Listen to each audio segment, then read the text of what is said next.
सत श्री अकाल जी सारिਆਂ ਨੂੰ। मैं अमनदीप कौर गुरु ग्राम कॉलेज तो ਤੁਹਾਡੀ पंजाबी ਦੀ ਲੈਕਚਰ ਸਵਾਗਤ ਕਰਦੇ ਨੇ ਤੁਹਾਡਾ ਸਾਡੀ ਅੱਜ ਦੀ ਇਸ ਆਨਲਾਈਨ ਕਲਾਸ ਦੇ ਵਿੱਚ। ਅੱਜ ਅਸੀਂ ਇੱਥੇ ਫਸਟ ਈਅਰ ਦੀ ਜਿਹੜੀ ਤੁਹਾਡੀ BA ਫਸਟ ਈਅਰ ਦੀ ਆਨਲਾਈਨ ਕਲਾਸ ਲੈ ਕੇ ਹਾਜ਼ਰ ਹੋਏ ਆ।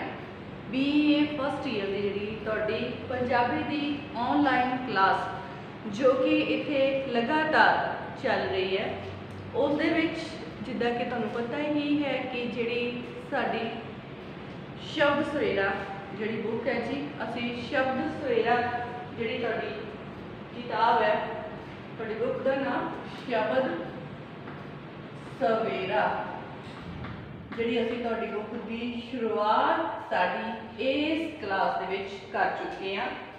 शब्द सवेरा जिस दे संपादक डॉक्टर हरभजन सिंह जी हाँ। शब्द सवेरा जिहड़ी बुक आ उहदे विचों जिहड़ा असी शुरू किए हुए आ जी तुहाडे पहले कवि जिन्हां दा नाम है जी शेख फरीद। असी शुरू किया है शेख फरीद जी नूं।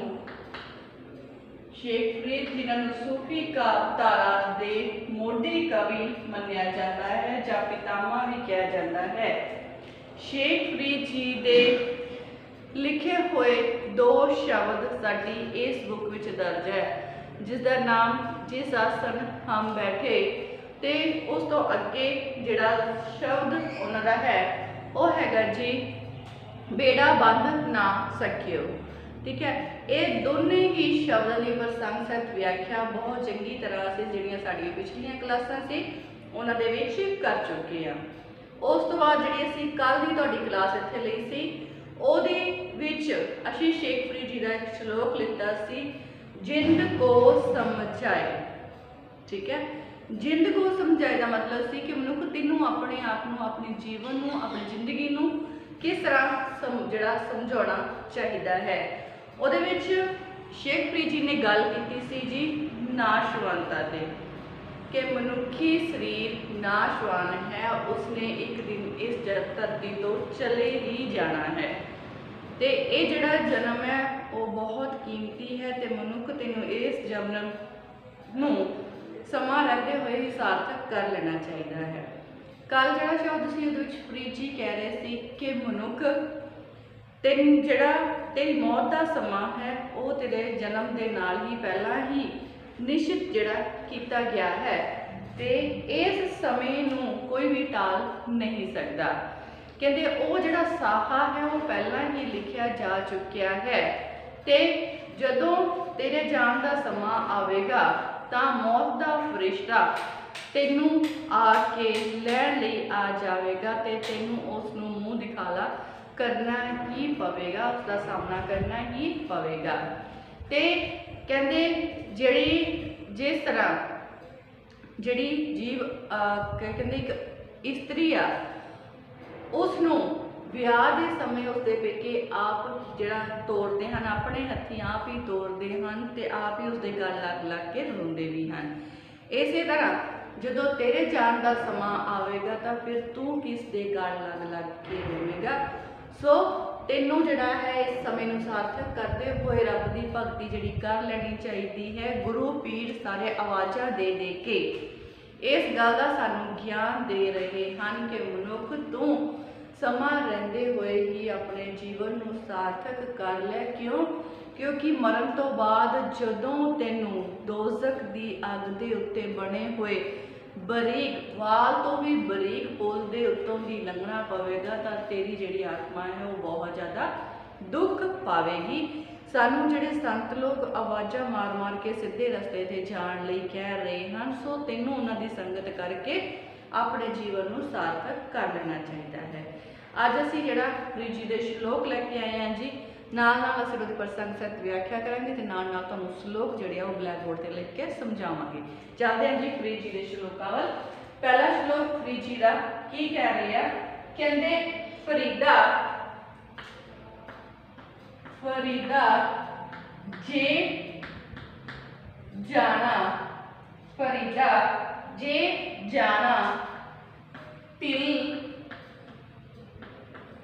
थोड़े, जे जाना तिल थोड़े,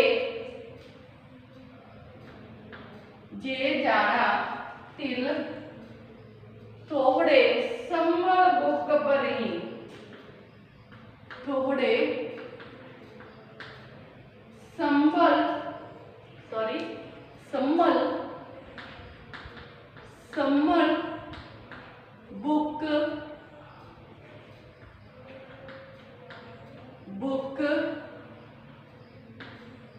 भरी, फरीदा जे जाना तिल थोड़े, संभल बुक भरी। कहते जे जाना सो नडड़ा, जे जाना सोह नडड़ा, जे जाना सोह नडड़ा, थोड़ा मान करी, थोड़ा मान करी। हाँ जी, कहते ਇਹਦੇ ਵਿੱਚ ਜਿਹੜਾ ਫਰੀਦ ਜੀ ਨੇ ਕਿਹਾ ਹੈ ਕਿ ਮਨੁੱਖ ਤੈਨੂੰ ਜੋ ਇਹ ਜੀਵਨ ਮਿਲਿਆ ਹੈ ਉਸ ਜੀਵਨ ਵਿੱਚ ਜੇਕਰ ਤੈਨੂੰ ਪਤਾ ਹੈ ਕਿ ਤੇਰੇ ਕੋਲ ਸਵਾਸਾਂ ਰੂਪੀ ਪੂੰਜੀ ਥੋੜੀ ਹੈ ਤਾਂ ਫਿਰ ਤੈਨੂੰ ਉਹਨਾਂ ਸਵਾਸਾਂ ਰੂਪੀ ਪੂੰਜੀ ਨੂੰ ਜਿਹੜਾ ਹੈ व्यर्थ नहीं गवाउणा चाहिदा। तैनूं अपने हर एक श्वास नूं सार्थक कर लेना चाहिदा है। तैनूं हर सां चंगे काम करके अपने हर एक श्वास नूं सार्थक कर लेना चाहिदा है। तैनूं जिहड़े गलत कामां पिछे लग के अपने श्वासां रूपी पूंजी नूं अजाई नहीं गवाउणा चाहिदा। क्यों? क्योंकि जिहड़ा तैनूं पता है कि तेरी जिंदगी इत्थे थोड़ समय लई है, सो तैनूं उस चीज़ जिंदगी का जिहड़ा सही उपयोग कर लेना चाहिदा है, उसनूं सार्थक कामां विच ला लेना चाहिदा है। फिर कहंदे जे जाना सोह नडड़ा, पहला चलते जी प्रसंग, पहला इहदा प्रसंग करांगे। कहंदे ये जिहड़ियां काव्य सतरां पंजाबी दे सूफी कवि बाबा फरीद जी दी जिहड़ियां दे लिखे हुए श्लोकां विचों लईआं गईआं हन, जो कि साडी शब्द सवेरा बुक दे विच दर्ज हन, जिस दे संपादक डॉक्टर हरभजन सिंह जी हन। इन्हां सतरां दे विच फरीद जी ने सवासां रूपी जिहड़ी पूंजी है उसके थोड़ा होने की गल करन दे नाल नाल जिहड़े श्वास आ उन्हां नूं सार्थक कामां विच लाउण दी गल कीती है। चलदे हां व्याख्या दे वल। कहंदे फरीदा जे जाना तिल थोड़े, फरीदा जे जाना तिल थोड़े। तिल मतलब जिहड़े हैगे आ तिल तुहानूं पता ही है किन्हां नूं कहा जांदा, ते इत्थे इन्हां ने श्वासां रूपी पूंजी की गल कीती है। कहते फरीदा जे तैनूं इस गल का पता है कि तेरे कोल श्वासां रूपी जिहड़े तिल हन वो थोड़े हन, तेरे कोल जे तेरे श्वास रूपी तिल थोड़े हन तां तैनूं उन्हां दी जिहड़ी संभाल कर लेनी चाहिदी है। ਤਾਂ ਤੈਨੂੰ ਉਹਨਾਂ ਦਾ ਬੁੱਕ ਜਿਹੜਾ ਹੈ, ਉਹਨਾਂ ਤਿਲਾਂ ਦਾ ਬੁੱਕ ਜਿਹੜਾ ਸਾਵਧਾਨੀ ਨਾਲ ਜਿਹੜਾ ਭਰਨਾ ਚਾਹੀਦਾ ਹੈ। ਜੇ ਤੈਨੂੰ ਪਤਾ ਹੈ ਕਿ ਤੇਰੇ ਕੋਲ ਸਵਾਸਾਂ ਰੂਪੀ ਤਿਲ ਥੋੜੇ ਹਨ ਤਾਂ ਤੈਨੂੰ ਉਹਨਾਂ ਦਾ ਜਿਹੜਾ ਬੁੱਕ ਹੈ ਉਹ ਬੜੀ ਹੀ ਜਿਹੜਾ ਧਿਆਨ ਨਾਲ ਬੜੀ ਹੀ ਸਾਵਧਾਨੀ ਨਾਲ ਭਰਨਾ ਚਾਹੀਦਾ ਹੈ।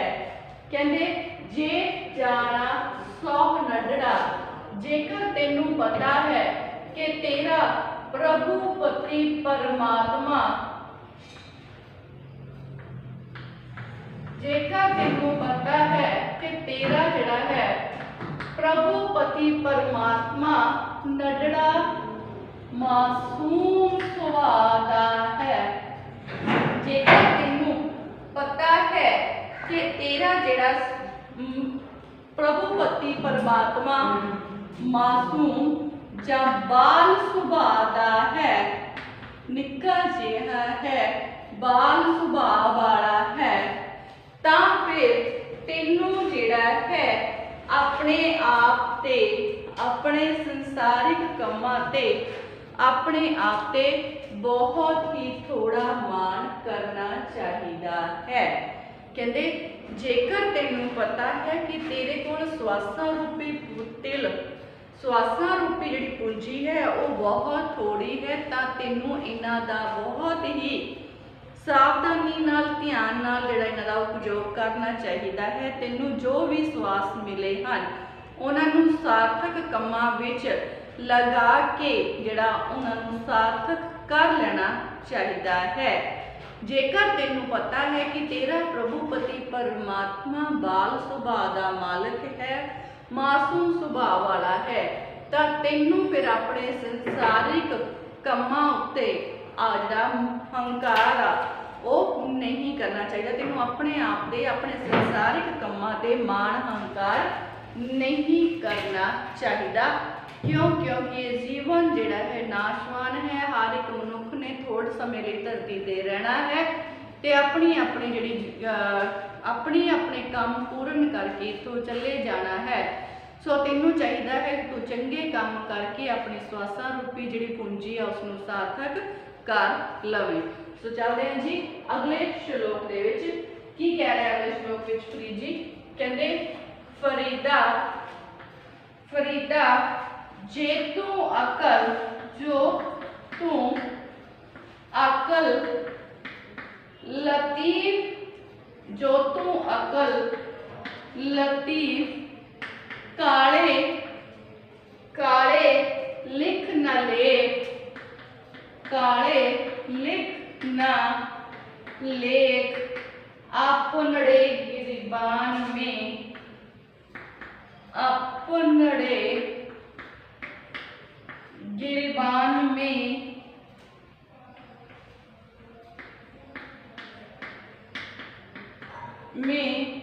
सिर नीवा कर दे, अपने गिरबान में सिर नीवा कर वे।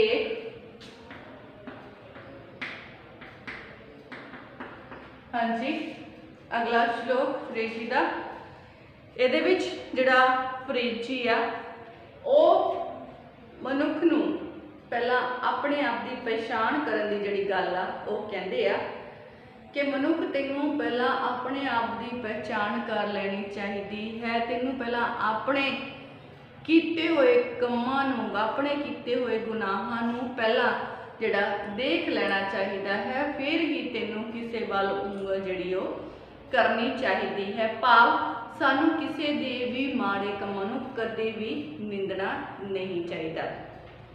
जो कोई अगर माड़ा करता है सानू उसनूं देख के माड़ा नहीं करना चाहिए, सानू हर एक दा भला ही करना चाहिए है।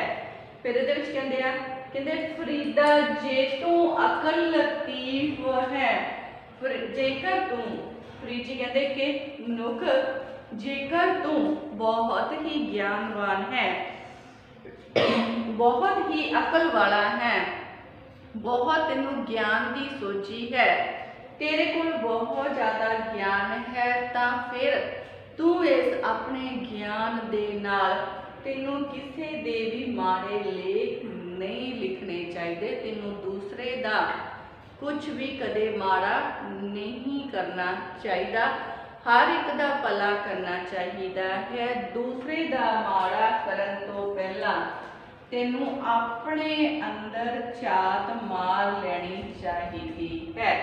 तेनू अपने अंदर जिहड़ा नज़र आ वो मार लेनी चाहिए है कि तू किन्ना क सही है। जेकर तू जिहड़ा है अपने आप की पहला पहचान कर लवेगा, जे तू अपने अंदर पहला झाक लवेगा तो फिर तेनू दूसरियां दे जिहड़े माड़े कर्म आ वो नज़र ही नहीं आउणगे। सो इस करके जे तू चंगी अकल दा मालक है, जेकर तेनू बहुत ज्ञान है, तू कलम दा धनी है तां तैनूं दूसरियां दे लेख माड़े नहीं लिखने चाहिए। तैनूं दूसरियां दे माड़े ਕੰਮਾਂ ਨੂੰ ਚਿਤਾਰਨਾ नहीं चाहिदा। दूसरियां दे माड़े ਕੰਮਾਂ ਨੂੰ चितारन तो पहला, दूसरियां दे माड़े काम देखण तो पहला तैनूं अपने अंदर एक झात मार लैनी चाहिदी है। अपने आप की पड़चोल कर लैनी चाहिदी है। अपने गिरबान में सिर नीवा कर देख, अपने अंदर पहला झात मार के देख कि तेरे अंदर किन्नी क मैल भरी हुई है। जे तू अंदरों साफ है तां ही तू दूसरे की गल कर सकता है। जे तेरे खुद के अंदर विकारां की मैल भरी पई है, तू अवगुणां नाल भरिया पिया है, तो फिर तेरा कोई हक नहीं कि तू दूसरे दे अवगुण जिहड़ा वो फोलदा फिरे। सो तैनूं दूसरे दे माड़े कामां नूं कदे भी चितारना नहीं चाहिदा। तैनूं पहला अपने आप की पड़चोल कर लैनी चाहिदी है।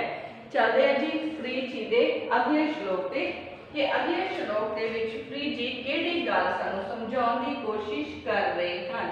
फिर कहते फरीदा फरीदा जो तैं फरीदा जो तैं मारन मुखियां फरीदा जो तैं मारन मुखियां तिन्ना ना मारी घुम तिन्ना ना मारी घुम आपनड़े कर जाइए आपनड़े कर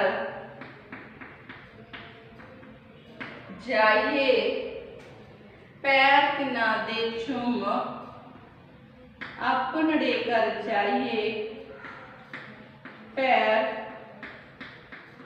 तिना दे चुम फरीदा जो ते मारन मुखियां तिन्ना न मारी घुम आपनड़े कर जाइए पैर तिन्ना दे चुम। इहदे विच जिहड़ी हैगी आ फ्रीज जी ने सब तो वड्डी गल कही है जी निमरता धारण करन दी। निमरता जिहड़ी है धारण करन दी जिहड़ी गल आ उन्होंने इस श्लोक दे विच साडे सामने कीती है कि मनुख तैनूं जिहड़ी है निमरता दे नाल इस संसार दे विच चलना चाहिदा है।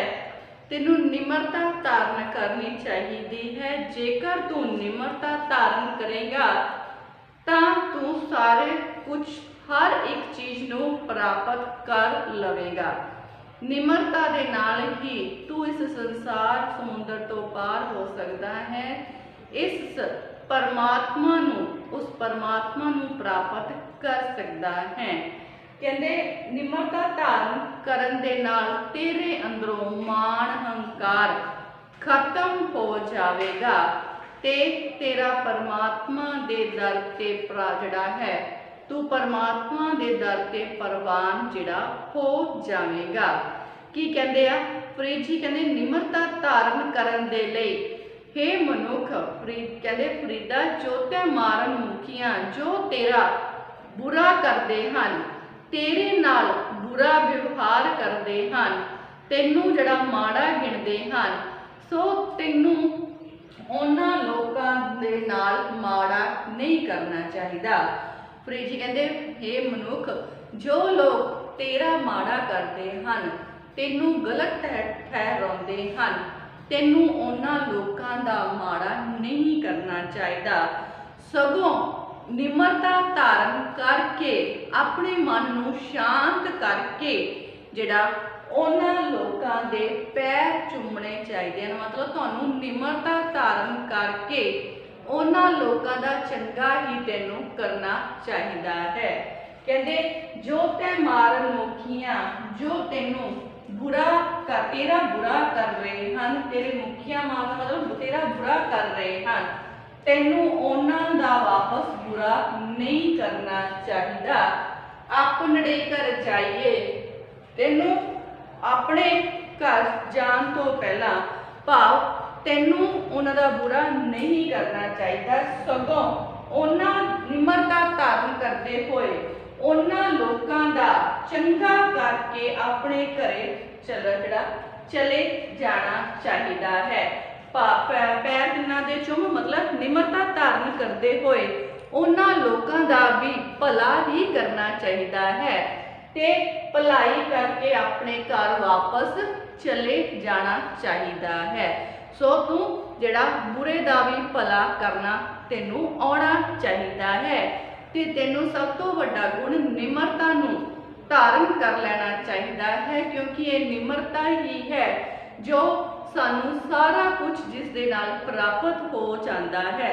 ਜੇਕਰ ਅਸੀਂ ਨਿਮਰਤਾ ਧਾਰਨ ਕਰਦੇ ਹਾਂ ਤਾਂ ਸਾਡੇ ਅੰਦਰੋਂ ਮਾਣ, ਹੰਕਾਰ, ਘਮੰਡ ਜਿਹੜਾ ਹੈ ਉਹ ਆਪਣੇ ਆਪ ਖਤਮ ਹੋ ਜਾਂਦਾ ਹੈ।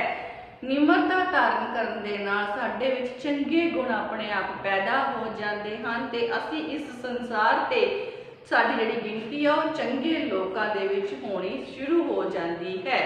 ਸੋ ਤੈਨੂੰ ਨਿਮਰਤਾ ਧਾਰਨ ਕਰਦੇ ਹੋਏ ਜਿਹੜਾ ਦੂਸਰਿਆਂ ਦਾ ਭਲਾ ਕਰਨਾ ਚਾਹੀਦਾ ਹੈ ਤੇ ਦੂਜਿਆਂ ਦਾ ਭਲਾ ਕਰਕੇ ਆਪਣੇ ਘਰ ਵਾਪਸ ਚਲੇ ਜਾਣਾ ਚਾਹੀਦਾ ਹੈ।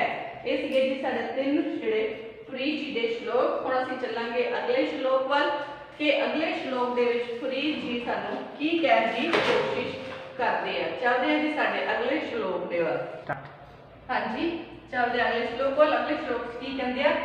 ਕਹਿੰਦੇ ਦੇਖ ਫਰੀਦਾ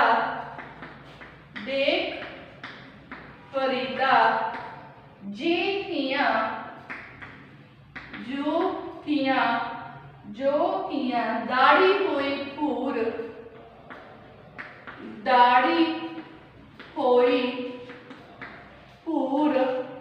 ਅੱਗਾ ਨੇੜੇ ਆਇਆ